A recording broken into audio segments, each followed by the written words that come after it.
Deep in Left 4 Dead 2's code, they're laid dormant for years, something that many players of the game would never even know existed. For some people, this might be their first time seeing these weapons, or they may have just gotten back into the game and are confused on what these weapons are even doing here. But the real answer is, they've always been there. Yes, you heard me right. These weapons were not added in the game recently. They were always in the game's code even back in 2009. In 2009, Left 4 Dead 2's launch was right around the corner and localization time was imminent. Australia is a country with very strict rules when it comes to blood and gore. And Left 4 Dead 2, surprise, surprise, actually did not pass their localization rules because of the game's amount of blood. The game would have most likely not been released, or it would have had a significantly higher rating if they just released it the way it was, or it wouldn't even came out. Let's just remove all the gore from the game. Well, if you ask me, removing all the blood out of Left 4 Dead 2 is trying to remove all the peanut butter out of a peanut butter and jelly sandwich, but Left 4 Dead without gore is just, hits different. Its gore mechanics were a huge selling point for the sequel. And well, they did remove the gore from the game, and if you want to play it yourself, bodies literally disappear as soon as they die. This stuff happens, and they removed a lot of detail in the corpses. It's a huge step down visually. But hey, they passed the game release. So as an apology, they last minute decided, hey, why don't we include something to make up for the lack of gore in the game? The Counter-Strike weapons. Were they a last-minute addition to the game? Yeah, they were. They planted something that would activate in only the Australian versions of Left 4 Dead 2, and some of you are probably asking, wait, these were in every copy of Left 4 Dead 2? Yes, they actually were. If these weapons weren't in every copy of the game, what would the game even do when connecting to a server from Australia where these weapons are activated? What would happen? So obviously they needed to be in every single version of the game, but they simply weren't activated in other regions outside of Australia. So thus, the Counter-Strike weapons are included in every copy of the game, but you need to have an Australian copy to play them, or at least people thought back in the day. Some of you are probably going to tell from the names of these weapons, they obviously come from Counter-Strike source. In fact, they are pretty much one-to-one ports of the weapons having very similar animations and stats for better and for worse. These new weapons include one Tier 1 weapon being the MP5, two Tier 2 snipers being the Scout and Op, and then one Tier 2 rifle being the SG552. And also, as a melee weapon, they added the Counter-Strike knife, the only knife in the whole Left 4 Dead Zombie Apocalypse. Melee weapons, I guess. It's really funny how only certain players could even use it. You see, the only way to use these weapons back in the day was to connect to a server that allowed for these weapons to spawn.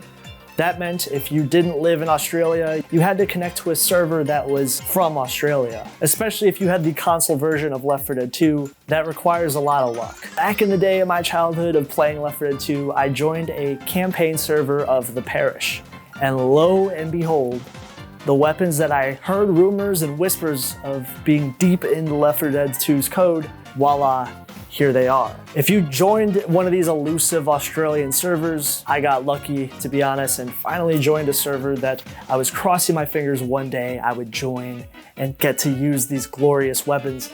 I was popping off. I was inviting friends that could join the game in order to let them in on this juicy goodness of these weapons that have never been used by probably most players. Unfortunately, I know the moment was fleeting. As soon as you leave the server, or if you start a new campaign with a new server, these guns are gonna be gone. So you bet I played through every map of the parish, had the best time of my life playing with these guns that I never thought I would actually get to play. Turns out once I bought the PC version of Left 4 Dead 2, you can work around all that stuff. My prayers would be answered in a way, as not only is it way easier to spawn these weapons in on the PC version, but you can actually just download a mod that just re-enables these weapons. There is still some interesting quirks with these guns because they aren't naturally able to spawn in the game's code, or at least in the separate versions of the game. If you're not playing in the Australian version, you actually had to restart the map. Yes, you had to restart the map in order for these guns to even work. When I would create custom maps, I would actually include these weapons by literally copying the exact entities of these weapons in Counter-Strike and pasting them in Left 4 Dead 2's Hammer editor. Yes, this is really janky, I know, but this was the only way to get these weapons to spawn in custom maps. There was absolutely no other way to do it. You would still have problems with the guns doing no damage, However, a clear workaround that my nerdy self realized: if you force the weapons to spawn on map 2 of your campaign and put them in a secret hiding spot on the first map, this forces the game to load the weapons twice technically, so by the time the players get to use them on the second map, they'll actually do damage. Sounds really goofy and complicated, so welcome to trying to mod Left 4 Dead 2 and its source engine in general. For many years, these guns simply were a myth.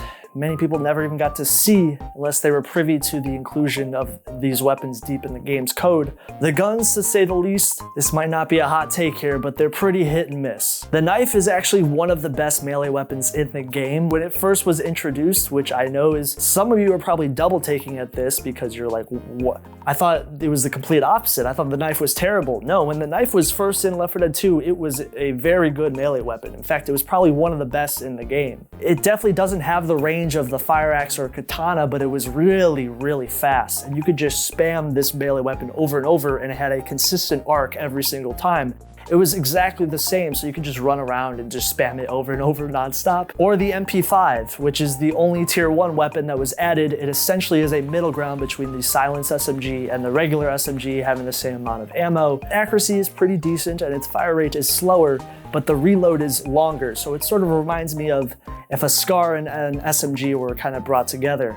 Its range is pretty good, so it's not bad. The SG552 is sort of lacking any originality, I guess, but it has almost identical stats to the M16, and it has a scope, which no other weapon has this in the game. It allows you to zoom slightly closer, as it doesn't zoom all the way as far as a regular sniper rifle would. It's sort of like a halfway scope thing. Because it's basically an M16, it bleeds through its 50 bullets really fast, and it reloads actually slower than any other rifle in the game.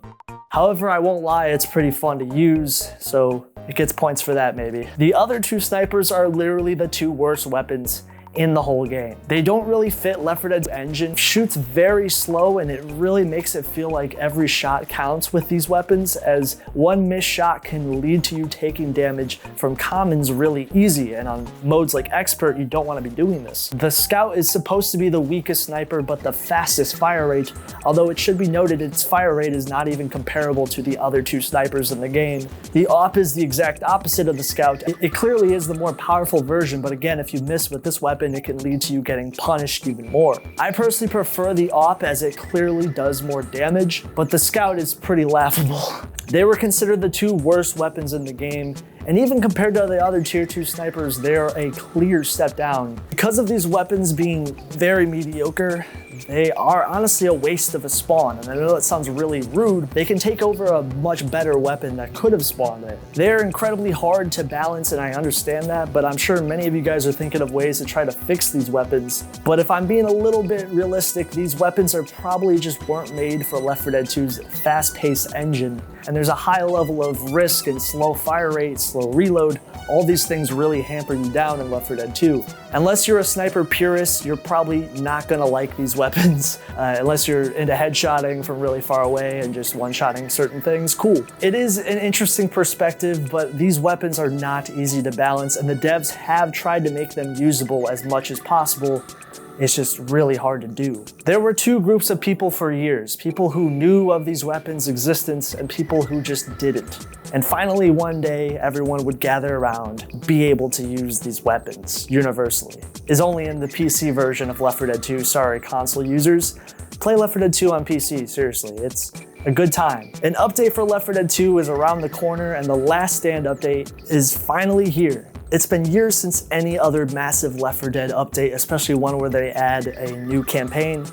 We're back, baby. Finally, the Counter-Strike weapons can spawn in any campaign. No more mods, no more requirements, no more console commands, no more restarting the map to make them do damage. Well, there would be some bumps in the road. In the earlier updates of these weapons, they spawned a little too frequently in some people's eyes, and I would definitely agree. Because of weapons like the Scout and the Op more specifically, as these Counter-Strike weapons were taking up what would have been normal spawns for the other weapons. No worries, they toned it down in a future update, making it so they showed up a little less frequently. Makes these weapons feel more like a reward when you're finding them, which I actually like more. The bumps continue though. You remember what I said earlier about the knife, about it being a very solid melee weapon? Well, the Last Stand devs at the time thought so too. So when they added the knife in the game, they threw a nuclear bomb of nerfs to it, and they made its hit detection and speed terrible.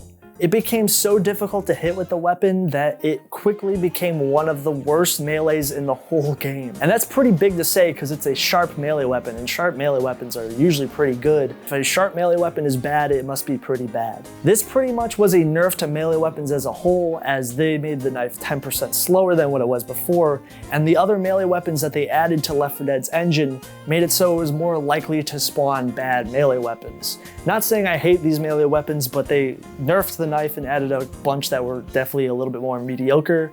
So it made it harder to play on harder maps when there's limited spawns, and if you by chance rely on the knife, it's one of the most infuriating melees in the game for how often you would miss with it, as its hit detection became really inconsistent.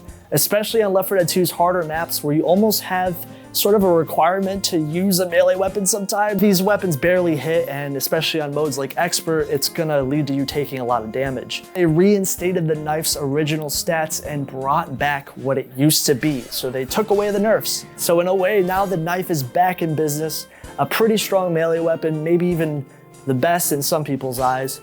I would rather have a good melee weapon than a terrible one, but that's just me. Some other interesting quirks of these weapons I'm sure no one has noticed, but back in the day these weapons didn't have their view models entirely rendered, so if you played on a higher POV, yeah, you would see floating arms.